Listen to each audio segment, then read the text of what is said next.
time of the month again where we have a spin round the farm and find out what's growing on, and more importantly what it is I've been doing up the far end to extend my growing space.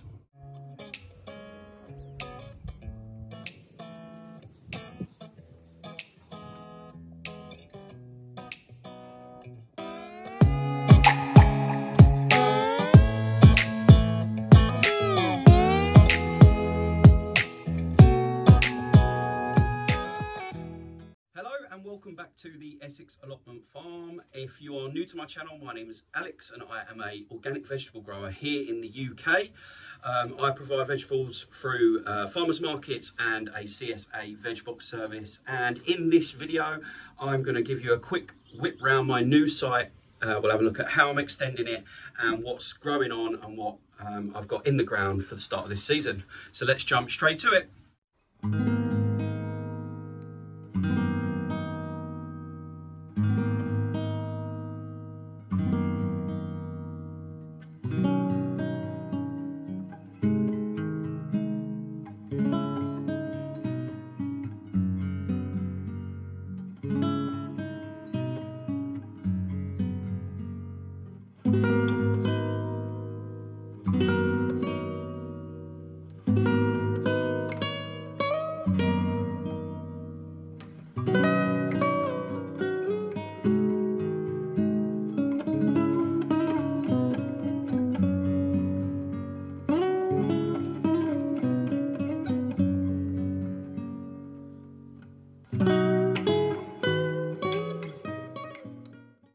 Managed to get block C beds complete. I've layered the ground that I showed you that was under tarpaulin in one of my earlier vlogs last week, and I've put a thick layer of the rotted cow manure and then topped them with another thick layer of compost, and those beds are now ready to plant in.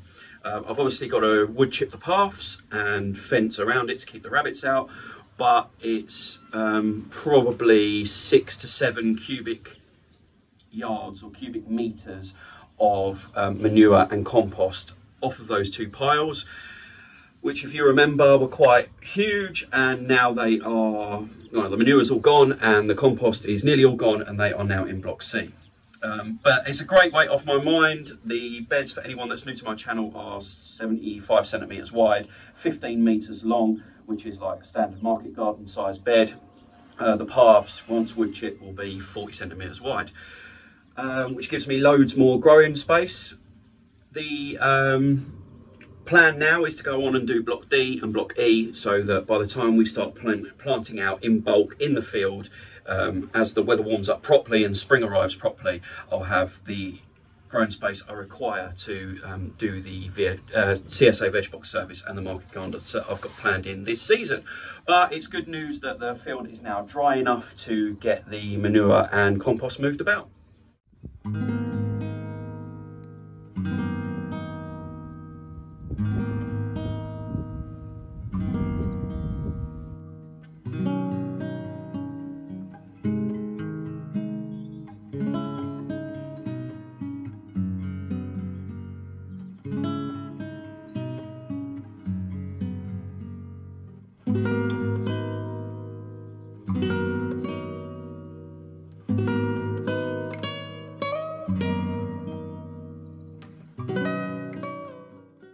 Again, in some of my previous vlogs, you'll have seen that my seed sowing is well underway, and I'm utilising some room at home for the more sensitive crops and in my garage unit under lights for some of the crops that need a little bit more protection.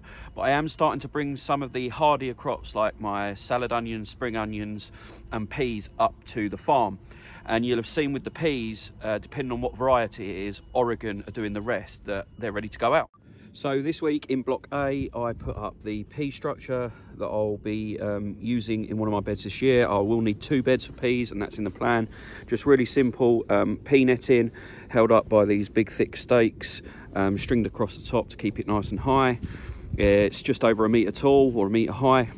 I've used some bamboo stakes in the middle where it's not so important to give it a bit more structure. And as you can see down the far end there, I've started to plant some of the peas out.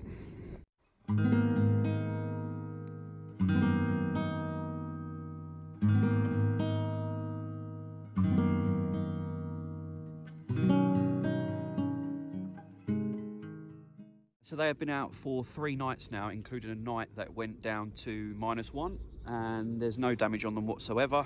Touch wood so far. I'm not covering them, I'm not fleecing them. They've been in the unheated shed in the window space for about 4 weeks, so you know they're as hardened off as they're going to get, so I don't think there's any need for me to cover them. My only concern is pigeons, because they're quite young still, be quite tender, might be a tasty snack for birds. But I am quite lucky that it's quite a busy factory just the other side of there that creates a bit of noise during the day, and they're being in the middle of an arable farm at the time of year where they're doing a lot of work in the fields. The bird scarers are going off simultaneously throughout the day. So touch wood, in the first few days I've had no problems.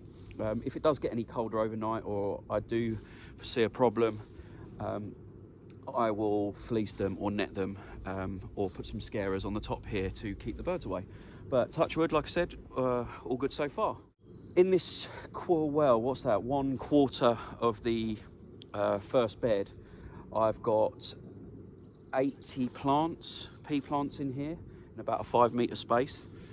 And I've got well over 300 left in there, so that's what I mean about I'm going to need 2 beds for the amount of peas that I want to grow, both netted up like this. And I'm going to utilise the space in front of the peas either side of the bed to grow some salad crops like lettuce or radish and stuff like that, so maybe even some turnip. So this space will be maximised to stick to the plan of bio-intensive cropping.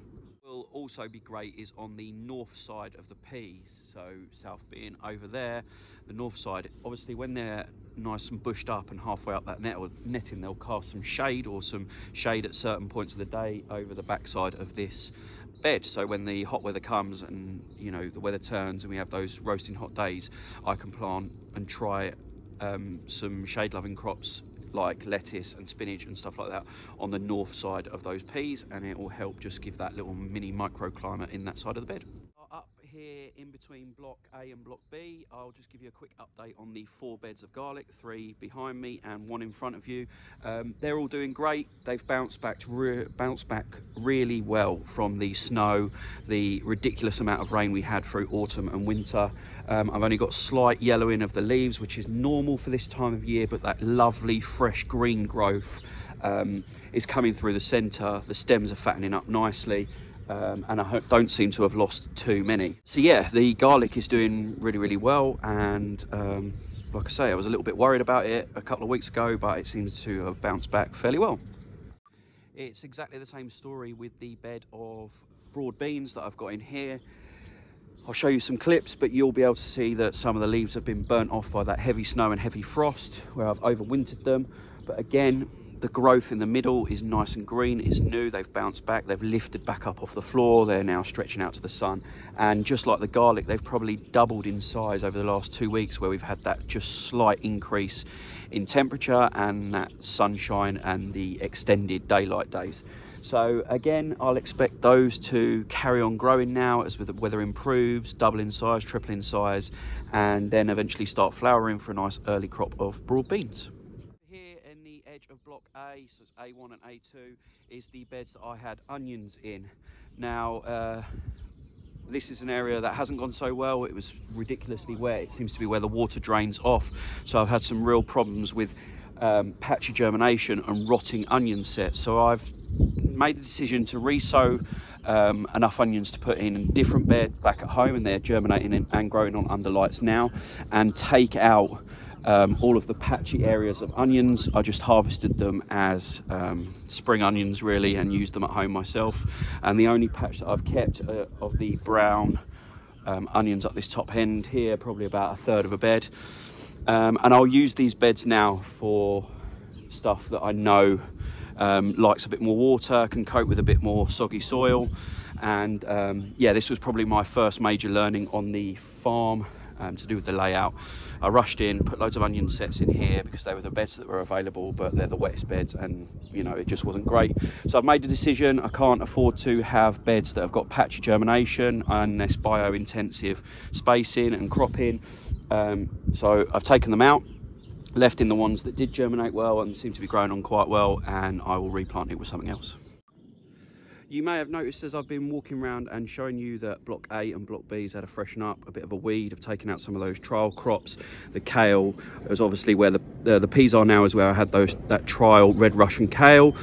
So we're all ready to plant in all of the beds in block A and block B. And you can just see in the distance there where block C has taken shape.